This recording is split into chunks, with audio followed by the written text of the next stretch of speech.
Students, welcome to Evergreen Commerce classes.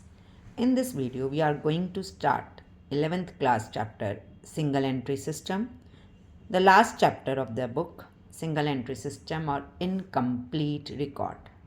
The other name of Single Entry System is Incomplete Record. But incomplete means when we are not able to maintain double entry system. हम double entry system को maintain नहीं कर पाते हैं.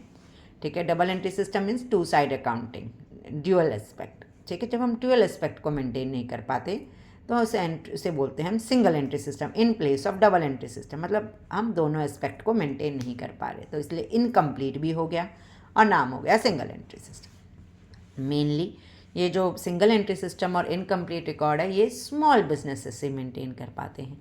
Big businesses के लिए, medium size business के लिए डबल एंट्री सिस्टम ही रहता है.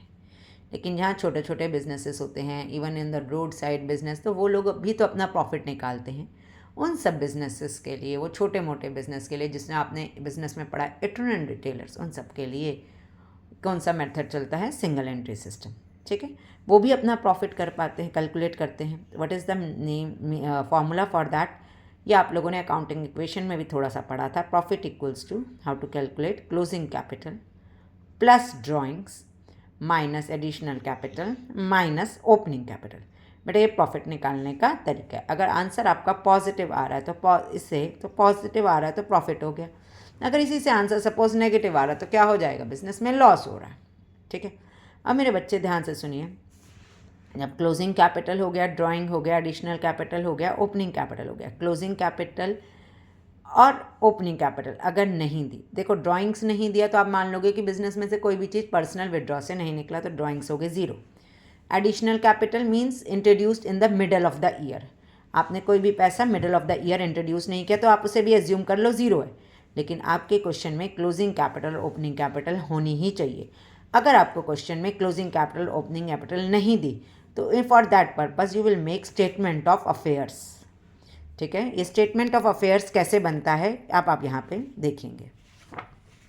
स्टेटमेंट ऑफ अफेयर्स कैसे बनता है? It is same like a balance sheet.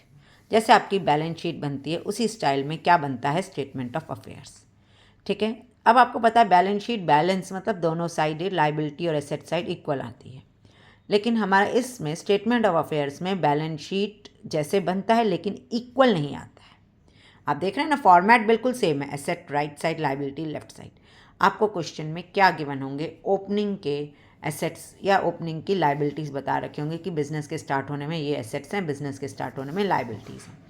तो आप लोग बिज़नेस के एसेट्स एंड लायबिलिटीज़ को लिखेंगे और बैलेंस इक्वल नहीं आएगा. जो डिफरेंस होगा वो किससे जाएगा? कैपिटल से ही जाएगा. बैलेंसिंग फिगर आप देख रहे होंगे, कैपिटल बैलेंसिंग फिगर.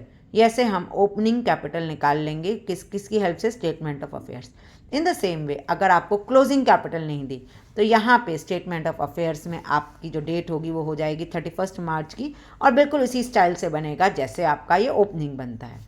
ठीक है, बिल्कुल वैसे ही बनेगा जैसे आपका ओपनिंग बनता है. क्लोजिंग भी बिल्कुल वैसे ही बनेगा.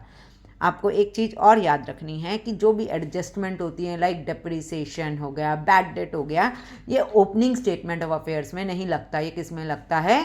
Closing statement of affairs. ठीक है, तो मेरा कहने की बात है बेटा कि ओपनिंग स्टेटमेंट ऑफ अफेयर्स की हेल्प से हम क्या निकाल लेंगे? कैपिटल.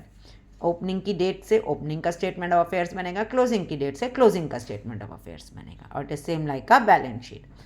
ठीक है, please like, share and subscribe. Next video में हम इससे रिलेटेड क्वेश्चन करेंगे. Thank you.